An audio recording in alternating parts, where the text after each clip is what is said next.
sites probably that are the optimum sites. And then, of course, once we've done that, we've got to determine what would a terminal look like on that site?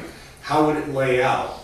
Is it operationally feasible for the cruise lines? And then the next piece is to determine how much it costs. Once we know how much it's going to cost, then we have to go back to the cruise lines and see if they will give us a commitment that gives us a revenue stream that would support that cost.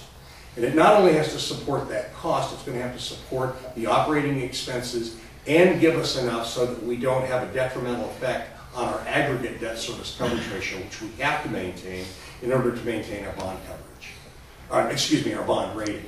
So this is kind of, it's a somewhat linear process, but it's very comprehensive. And I think, you know, Dan, you were out there a couple of days ago and I was talking about the fact that there are so many variables that we've got to weigh.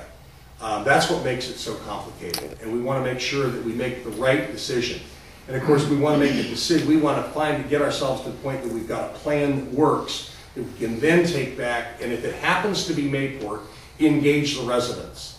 Engage them with a plan before we actually have a decision. Is Carnival willing to extend that May 31st yes, deadline? They are willing. I believe they will be willing. My hope is that when we find out what my hope, obviously, is that when we find out what the terminal is going to cost, when we can really sit down and estimate it, not just do sort of a cursory estimate, but do a fairly comprehensive estimate, know plus or minus 3 or 4% what that terminal is going to cost, we can translate that into the parameters of a contract. How many ships do we need? How big do they have to be? How many years do we have to have them? Because our underwriters are going to have to check off on that, as you can imagine.